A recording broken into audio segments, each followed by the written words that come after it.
All right, so obviously, I know a lot of you watching this have already seen the front headlock instructional. That's a instructional dedicated just to the position of front headlock, the entire front headlock system. But this is just about guillotines. So we're going to go over some of the attacks. You'll see a lot of similarities between this and the front headlock.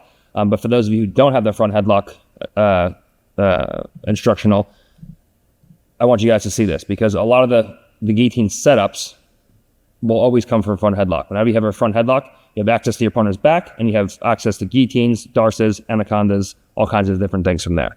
So we're going to go into some of the setups, getting through the defensive hands, how we can strip defensive hands, how we can use movement to get through the defensive hands, setting up guillotines, and then finishing, following, and moving from there. All right, so now let's look at our partner's defensive hand positions while we're in the front headlock, and we're looking to go into guillotines. Obviously, there are a lot of different grips that I can be using from front headlock, but when we're looking for guillotines, we're looking at specifically just front headlock positions with our hands locked and chin straps with our hands open, okay? Now, a partner can have defensive hands in place. Now, similar to when I have my partner's back, she's a primary and secondary defensive hand, okay? The primary hand will stop both my wrist and my elbow from coming across and then acting a strangle. The secondary hand will be placed on my wrist, which will stop my wrist from coming across, but it won't stop my elbow from shooting across and acting the strangle. So the primary hand will do all of the work of stopping me from strangling her, and the secondary hand will do some of the work of me stopping her, me from strangling her, provided I clear the primary hand out of the way. All right, so it's true. We'll have a primary hand with a thumb inside my wrist, and a secondary hand with a thumb or with a hand up and over my wrist. So that now when I go to punch through those defensive hands and try to get my hand into position, it's going to be difficult from here. So we're going to have to look at different grip switching varieties or grip peeling techniques. We're going to have to look at using motion to get past my partner's defensive hands, using movement, and working towards getting our strangles in place. We can either have a chin strap here on our partner, the grip on my partner's elbow, or we're going to have locked hands. The choice is yours. As I spoke about in front headlock, locked hands usually gives me a little bit more security, especially against people who are looking to move up and away, people who are slippery, people who are sweaty, people who are greased. Whereas unlocked hands won't give me as much control, but it will give me a greater propensity to create situations where I can move around, move my partner's head, throw my partner by, and look to use movement to work into my attacking positions. So that's your basic defensive hand fighting position, a little bit of how I'm going to place my hands offensively, and then we'll go into some grip fighting here and some finishes off of guillotines.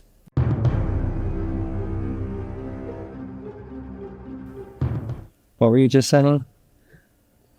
Tell me, what were you just saying? Hey. What do you wish you had in your house? Seahorses. Baby seahorses. That's why? They're like, the cutest things in the world, right? they really are the cutest thing ever. They're just micro. Anyway, this is 1 a.m. Who cares? All right, so let's look at the basic elbow roll with our partner's elbow. In general, when we're looking to go into guillotines, the closer my partner's elbow is to me, the further it is away from her body and her hips, the more inclined I'm going to be to use arm-in variations of guillotines. Arm-in guillotine and high-risk guillotine. The further my partner's arm is away from me, the closer it is to her body, back towards the hip, the more inclined I'm going to be to use guillotines where the arm isn't involved. So if at any point I see my partner's arm is moving towards me like so, and the elbow is moving away from her hip, this is my time to go in for anacondas. This is my time to go in for darces. This is my time to go in for high-risk guillotines. This is my time to go in for arm-in guillotines. This is my time to go for seated karagatames. Whenever I see my partner's elbow is further back and away, this is the time now where it's going to be hard for me to start trapping that arm. So instead from here, I use high elbow guillotines. I use low elbow guillotines. I use power guillotines. I use figure 4 guillotines. Or we can go in and we can play a game based on my partner's elbow position. So the guillotine that you hit is going to be contingent upon where your partner's elbow is relative relative to her body. If I see that she has two defensive hands in and the elbows are back and away, this is going to make it pretty easy for me to start going for guillotines without the arm trapped. But let's say, for example, she has defensive hands in and now my legs are close. She shoots for my legs, for example. She goes into a double leg. Now from here, this will give me opportunities to go in and start going into variations with my partner's arm trapped and controlled. All right, so now when we look to go into guillotines from a front headlock position, and I look to start shooting my guillotines in place. If I'm just going for any kind of guillotine which doesn't require my wrist to come into this high position here, for example, if I'm going for a low elbow guillotine, if I'm going for an arm in guillotine, for example, she reaches for my legs, and we go arm in like so, it doesn't really require you to make a drastic center line shift, where my head shifts across the center line from one side of my partner's body to the other side of my partner's body. Whenever I'm looking to shoot my hand into a position where I have a high wrist position, okay, meaning my hand comes up like so and emerges on top of my partner's shoulder, you will always need from here a center line shift where my head moves from one side to the other, whether it be to go in and lock a high wrist position, whether it be to go in and lock a high elbow position, whether it be to go in to lock a power guillotine, a figure four guillotine. Anytime my wrist comes into a high wrist position, I need to make a center line shift by shifting my head across my partner's center line, which divides her body in half, from one shoulder to the other shoulder. No matter how long my arms are, I won't be able to get my head in position. So I make the center line shifts by shifting across the center line from one side to the other, from one shoulder to the other, here. And this is what allows me to get my hand into position to start going into any of these high wrist guillotine positions. High wrist guillotine, high elbow, power guillotine, figure four guillotine. If we're looking at low elbow guillotines or we're looking at arm in guillotine, you don't need the center line shift. Anytime our hand has to come up high, we have to shift our head from one side to the other. All right, so now we're going to look at some of the setups that we're looking at when my partner has no defensive hands in place. And obviously we cover this a lot more in depth in the front headlock instructional, but we're going to throw it in here anyways. Reasons for my partner not having defensive hands. You see this a lot with wrestlers where you get the front headlock where there's no threat of submissions. Your partner will just not have defensive hands in place. To have hands on the floor, you can set up guillotines like that if your partner's naive and just outright has their elbows and hands down on the floor. Many times, if you have your legs close enough to your partner, they will think that they can come in and take you down. And as they're reaching for the legs, that will expose their neck to the guillotine. So a lot of times when wrestlers look at jiu-jitsu guys playing front headlock, they're like, this guy's an idiot. His knees are on the ground.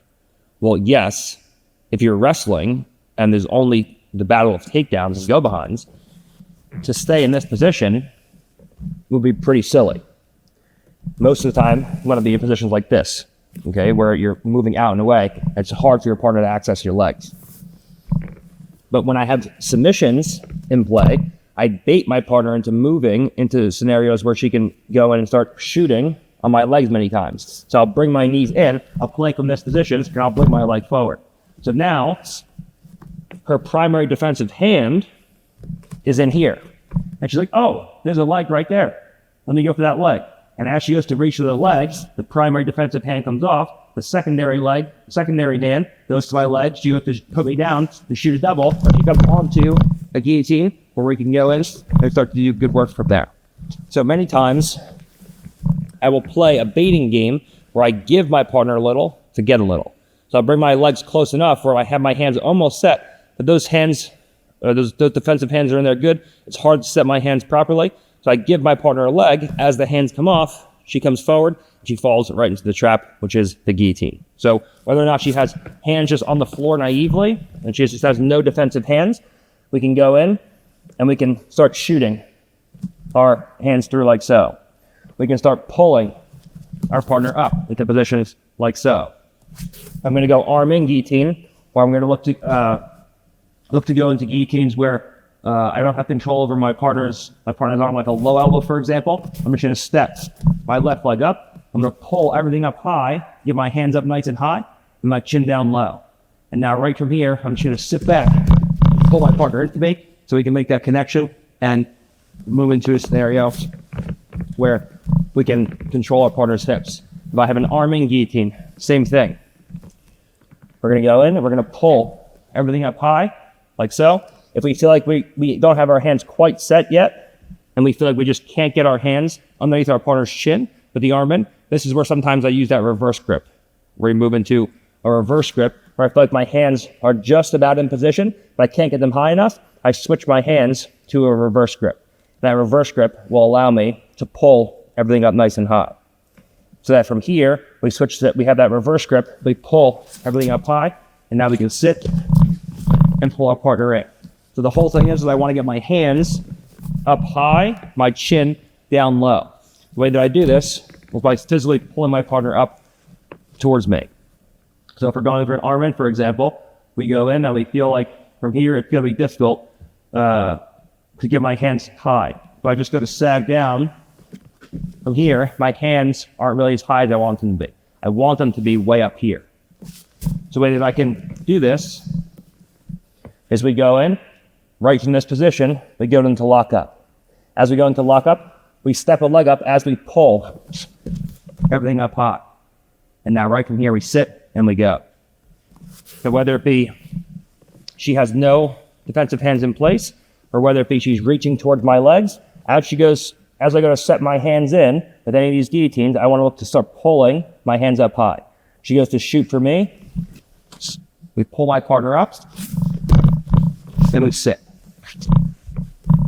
If I'm going for a high-risk guillotine, we go through, we lock up, and now we do the same thing. We can sit down, or one of my favorite things to do from here is just sag down to my butt. I put my shoulders in front of my hips. So now, when she goes to walk to a side-to-side control, I can follow to either side. She goes to roll defensively, I can easily follow my partner through. I can finish from here. Take my knee over the elbow. I can finish from here. She goes to roll all the way through. We can come up. We can finish right from here. We can finish in front head. We can finish in various spots with that high-risk guillotine. Setting up against no defensive hands, anything besides the high wrist, I'm looking to pull my hands up nice and high. As my hands come up nice and high, I'm looking to pull my partner in and get a hip-to-hip connection. You can do the same thing with the high wrist. If you want to, you can just sag back. You can use a sagging method where you just sit down to your butt.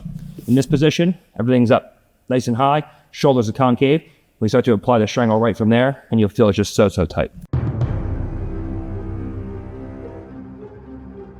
All right, so now let's look at setups against my partner's defensive hands, where we just go in and we're not creating movement, we're not doing anything. We're just going in very specifically and we're peeling our partner's defensive hands. So it's not opportunistic setups, they're very deliberate setups. She has two defensive hands in place. We have a grip in like so. One of the easiest ways to start stripping my partner's grip is to come in behind the arm and just take an inside wrist grip on our partner like I have here. Now, right from here, I'm going to strip my partner's my partner's primary defensive hand off, and now it's a matter of what I want to do. If I want to stay with low wrist variations, now I start moving out to an angle, and I can go in and I can go either arm in and pull the hand up, or I can go low elbow, and we can start pulling everything up and going in for our attack here. Most of the time, what I like to do, because my partner can only stop my wrist from coming across, but not my elbow. The second I peel that primary defensive hand, I immediately shoot everything on through. If I center line ship, she wants to start stopping my wrist from coming up, which she can, but she can't stop my elbow from punching through first. So right from here, I just shoot my elbow on through. As my elbow goes on through, my partner's hand will slide up my wrist, up my forearm. Now we can punch our hand in to high wrist positions, high elbow positions, and go into work. All right, so right from here, and the easiest way to separate my partner's defensive hands is to come in behind the elbow and just use an inside wrist grip to punch my partner's hand off. Now, right from here, we just shoot that elbow across, or we pull our hand up. So that right away, we can start stepping up and pulling our partner into hip scenarios. So just going in behind that elbow, punching that hand off, and then working from there. All right, so now let's look at some misdirectional setups where I start using movement to get into guillotines of my partner. Now, she can have defensive hands, she can have hands on the floor. The whole thing is I'm going to create movement and she's going to have to react. So whether she has defensive hands in place, which will limit her ability to follow my movement, or whether she has hands on the floor, which will give her the ability to follow my movement much easier. But when I use the movement to start getting her thinking about back takes, snap downs, other things like that, we can start punching hands in place. So right from here, some of the misdirectional that we looked at is if my partner just has no defensive hands in place, what I start doing from here is I start circling. So as I go to start circling, if my partner doesn't do anything, they just end up on my partner's back. So what she has to do is as I start circling, she has to follow. And as she goes to follow, we just throw everything on by. So I just pass it from one arm to the other. Now we can go in and we can start our attacks right from here. So as I go to start circling from this position, I circle. She goes to follow. Next throw everything by. Now right away, we can go in and start playing our game. If the elbow comes back to the hip like so, then we just pick everything up, we fall back, and we go into our attacks. If I see my partner tries to reconcile, as I hit the throw by, we end up in a scenario where I hit the throw by, but she tries to shoot on my leg. So let's say I circle. She follows. I throw by, and as I throw by, she goes to start going in for attacks on my legs, and the elbow comes towards me. Now we can start going into arm and variations and going for our attacks. They're using throw bys, using movement to start putting pressure on our partner, and using movement-based opportunities to punch my hands into place. You can also do this off of situations like snap downs, where my partner goes into a 4-point, and the elbows come off the floor, and right from here, we just hit a snap down quickly, and now we can start pulling our partner into scenarios where we go right into eating off of that. So she goes up from turtle into 4-point. We snap. Right away, right from here, we can pull everything up. We can slide in, step up, and go through. We can hit the snap right away. And then immediately hit a throw by and go in. A bunch of different variations we can look at here. And main thing is creating movement by either moving myself, moving my partner, or going back to the same idea of baiting my legs. As she goes to grab my legs, we go in, punch guillotines in, and go to work. And the whole thing is when I'm setting the hands, I want to look,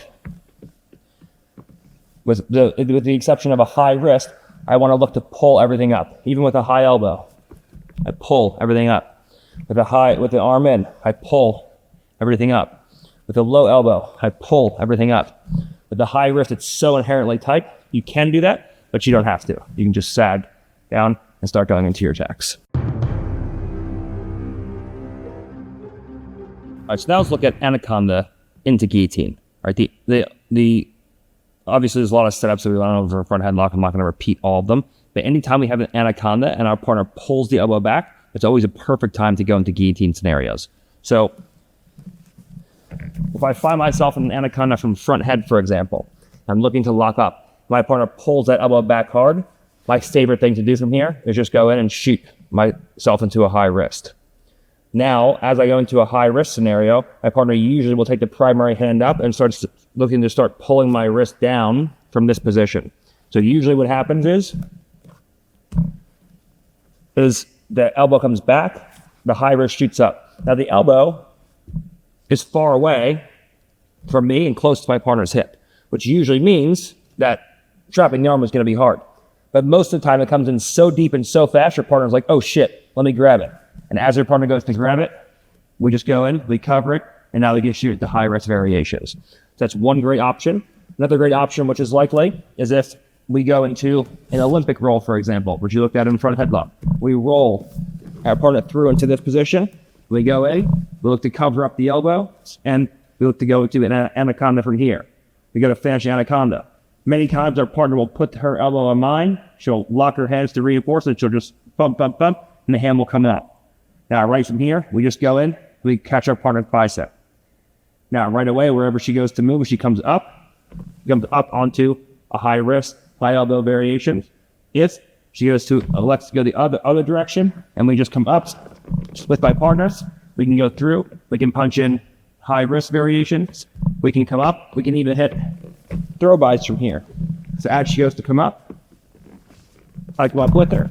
Then right away, I just pass everything on by, and we're ready to go into all of our follow-up variations right from there. So anytime we have anaconda, and you feel like your partner goes from here to here, it will always expose the space that you need to start punching in very tight guillotines.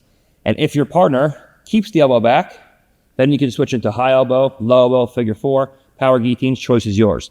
Most of the time that primary hand comes back up, tries to pull the wrist down, then you can overwrap the arm and go into high wrist variations and get good success with anaconda and guillotine dilemmas. All right, similarly, anytime we have darce situations where I go through, I lock up the darce, whether it be from here. Let's say my partner goes to pull that elbow back hard. I feel like I'm slipping. She will always expose the space now for me to come through, lock up, whether it be with high wrist, whether it be with arm in, whatever the case is. And now we can slide in, pull our partner through, and go into our guillotines from there. We can also do it in scenarios where we break our partner down. We lock up darce from here. Now I have a darce. Now let's say my partner goes to pull the elbow back, and I feel like I'm not going to be able to finish. The second I see this, I feel like my partner's elbow, my elbow slip apart. I'm just going to take my hand right from this position. The second she goes to pull, I feel it slipping. I let the elbow go, and I shoot my hand on through. Now, right from here, we just fall to this position. This is one of our key attacking positions. Now, if she goes to come up towards me, she comes onto a high wrist. If she goes to come up in the opposite direction, we know the game from there, and we just go in, we play our guillotine options right from there. Anytime I have a darce, I might have my hands locked, but the hands are separating. This is a perfect time, almost like we do in side control, to just open up my partner's arm, and then we can just dive through like we did in side control and get our partner working to go in and set up guillotines with the defensive reaction and the dilemma between guillotine and darce. And of course, we can look at combinations of all of these. We can look at going in and instead of using opportunities where we use movement, we can just go in very deliberately. We can punch our partner's hand off.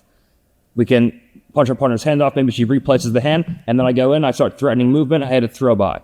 Maybe we go through, we get hit a knee block, we go into a darce, and we start threatening darce. She pulls the elbow back, and we punch a guillotine in.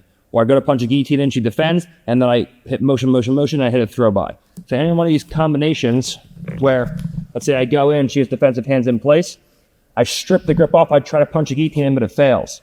So right from here, I strip the grip initially, I go to start circling, she goes to start following, I throw by, and now we're in. Or right from here, maybe we get a knee block, we start to punch in and go into darce transitions. Now maybe right from here, I go into the darce, she goes to pull the elbow back, and now we go in, they start locking up our guillotines. Maybe she goes to pull the darce back, I go to lock the guillotine, but I feel like I'm not going to have the angle that I need from here. So right from here, I miss the guillotine, she pulls the elbow back, I miss the guillotine, I start circling, she follows, we throw on by, and we're in. So we can use all these combinations of movement. We can use deliberate grip breaks and hand fighting. We can use knee blocks. We can threaten go-behinds. We can use throw-bys. We can use combinations of all these things to get to what we want, which is eventually, in this case, our guillotine finish. All right, so any time that I see from here, my partner goes in to defend one move, we threaten the guillotine. Maybe she goes into a defensive roll. As she goes into a defensive roll, we follow the defensive roll, and we hit a throw by, and we're into attacks on the opposite side. So these combinations can get very, you can fine tune these combinations to hit 3, 4, 5 moves back to back using movement, using grip fighting, using different kinds of guillotines, switching sides, using dilemmas between submissions, go behinds, positional plays, and the combinations start to get intricate the higher and higher levels you go, obviously. But the combinations and the movement is key to being able to set those hands and get those guillotines. All right, so we're going to have well over 3 hours of content here. Thank you for getting strangled for these last couple of days. Hopefully you guys enjoyed it. She's not having fun right now. And her neck is hurt. And she has allergies. We both have allergies, so that's great. But hopefully you guys enjoyed it. So we did obviously a front headlock specific instructional. So on the front headlock section of this guillotine instructional, I kind of just revamped the most important parts of the front headlock instructional. But if you want in-depth, combinations and all the key ingredients to making the front headlock position successful with not just guillotines but just overall go behinds, guillotines, anacondas, darces, things like that. There's obviously the full front headlock instructional, so I didn't just want to bore you guys who have watched that, but it is important to go into guillotines from front headlock. That being said, we went into guillotines from top position, bottom position, from the back. We looked at combinations of guillotines, and if you look at the rolling footage, a lot of the guillotine setups, a lot of the best guillotine setups, and a lot of my guillotine setups are movement-based guillotine setups. Okay, if you understand that if you are fighting offense in one small area and everything and your offense and their defense is concentrated into one small area of the body, and you're just fighting defensive hands against offensive hands, it's going to be hard to break through those defensive hands. But if you can use distractions, if you can use movement, if you can use threats of positional gains while your partner and get your partner thinking about something else and use diversions, then the guillotines become a lot easier because your partner's not thinking about the guillotine, and then it comes in quick. And once it's on and once your hands are set, it comes in fast. So a lot of my game is movement, threaten something else, threaten a sweep, threaten a submission, threaten a guard pass, and then as they're reacting to that, the guillotine comes into play. So that's pretty much everything you need to know for now about guillotines from the grounded position. Minus you can add some more front headlock stuff in there with the front headlock instructional. These will be coupled well together. But everyone was asking right after front headlock, we want to see one on just guillotines. So hopefully you guys enjoy the one on just guillotines. It was fun for me. It wasn't great for Sonny. But we're going to do a guillotine, purely guillotine defense, where we're just going to run this basically in reverse and defend all the guillotines. So that will be fun for Sonny and not fun for me. So thank you to Fanatics. Thank you to Ty. Thank you to you guys. Love you guys. Hopefully you guys enjoyed. And we'll see you for the next one.